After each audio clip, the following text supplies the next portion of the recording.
right, getting prepared to go on the road again in conference. Going to play a very solid Memphis team. When you look at them, I mean, their quarterback, he's a really good quarterback, throws the ball really well. Their kicking game is one of the best in our league, if not the best, as far as their kicker and their punter goes. Their defense has done a good job, specifically against the run. They got a safety that's one of the best defensive players, in our league. So going on the road, last time we went on the road, we didn't handle it very well. We really expect our guys to be in a different spot. We had a big win this weekend. I think everybody knows that. We got momentum. We need to carry it over, and we need to play that way with that same energy and that same approach. Each game moving forward. I think Memphis had a off week, which that's always time they can spend more time, on their opponent, spend more time on getting their things cleaned up and all that. So we expect to get their best. Questions? Just reflecting back on Saturday after reviewing the film and everything, how did you like how resilient your team was? Obviously starting quarterback goes out, Micah comes in, there's turnovers, and then you go down and they have to march down the field to score to win the game. How did you like that aspect of your offense? Yeah, it was, of course, you're looking at it, we had the two turnovers in the red zone, which would have led to points if we'd held the ball, and I think we could have won the game a little easier. But like I said, I think the big thing is a lot of times it's how you win the game, and we got a chance to feel the real pressure against a quality opponent, a championship type program. And the fact that we're able to score, and then championship program, they go back and score, and then we were able to go back and score, and then Mikey was in there, and the team rallied around him, and it was just a good way to win a football game that will help us moving forward, I truly believe. So it was big in a lot of different ways.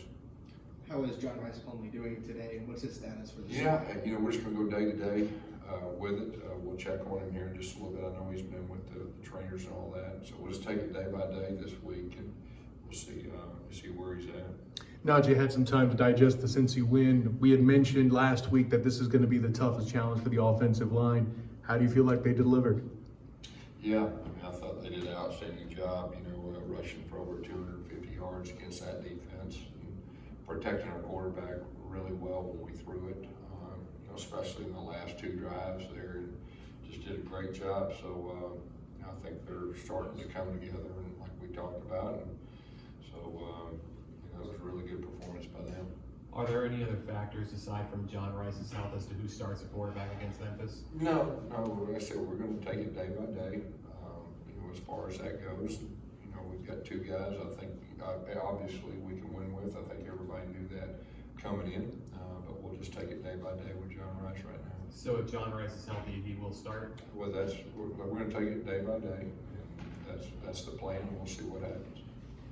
Gus, RJ Harvey having that moment, he's kind of worked his way, to have those big moments back from the injury, be a part of this running back rotation, and now be, the guy in the final drive that scores that touchdown. For someone that's been through what he's been through, what did that mean to you personally to see that for him? Yeah. I mean, he's one of the guys on the team that has a lot of respect for. He's overcome a lot of adversity. He works hard.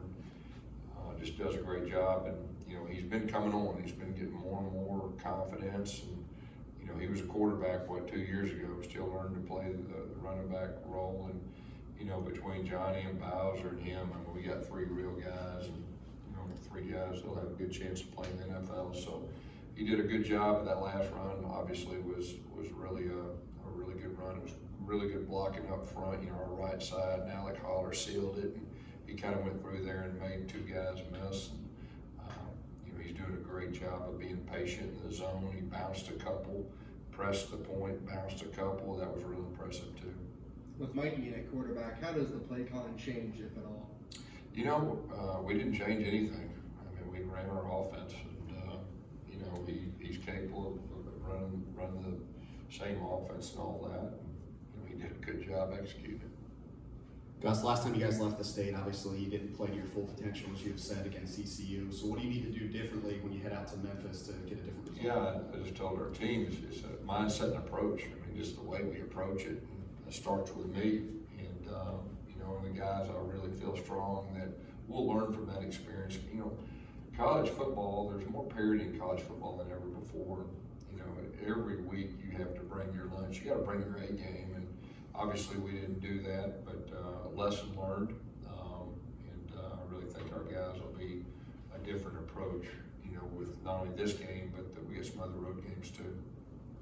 Coach, what are some of the challenges you feel like this Memphis team will face, and how do you avoid falling into like that trap, so to speak?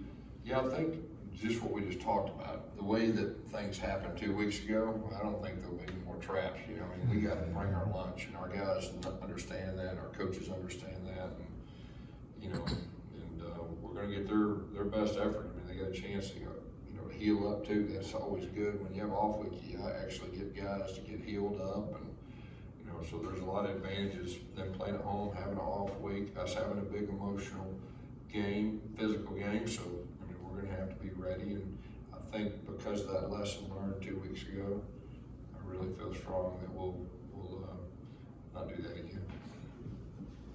Josh was named Defensive Player of the Week in the conference. When you look back and looked at the film, what did you like most about the way he performed? Yeah, I mean, he was playing at a high level. He was playing with great physicality, great effort, his emotional energy. Other guys fed off.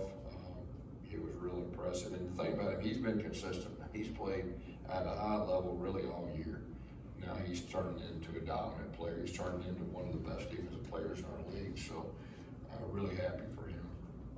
Coach, you've been talking about how the better teams improve later in the year. What do you feel like you saw from this team last week that's the thing you would take away that they improved on this week? Yeah, I mean, we stopped the run against a team that can really run it.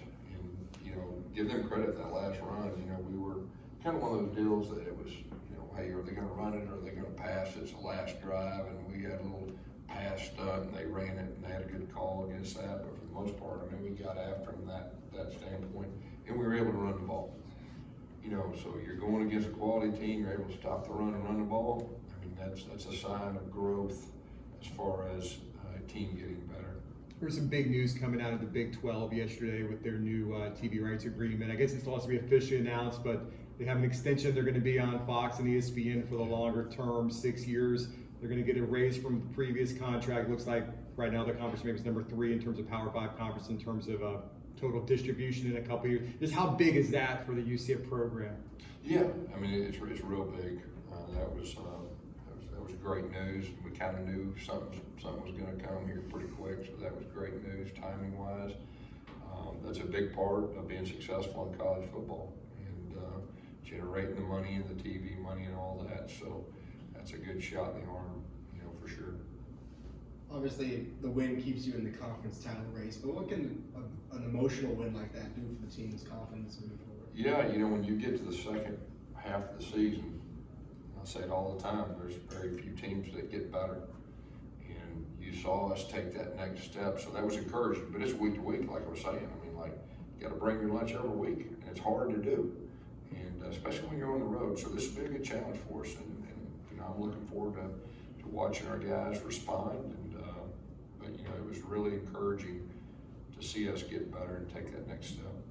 Coach, I know Mikey doesn't get a lot of credit for his running ability, but his last, not only this game, but also in spring, he was running around pretty good. Do you feel like he has enough athletically to get it done with his feet? Yeah, I mean, he's in the spring, I mean, you could tell he was faster and stronger, and of course, he made, we had max protection on that one, came back and he made a run, actually outran the linebacker to get to the sideline, so he's stronger, he's faster than he was last year, and he can make some plays with his feet.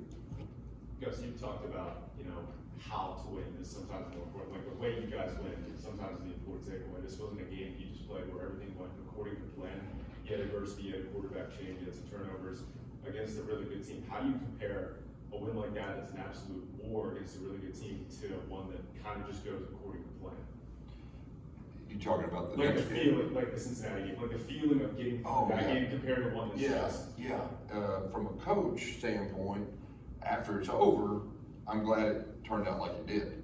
All right, during the game, I wish we'd scored those two and won by 17 points. Okay, that's what I would like. But after it played out like it did, you go, I'm glad it did that, because that's what our team needed.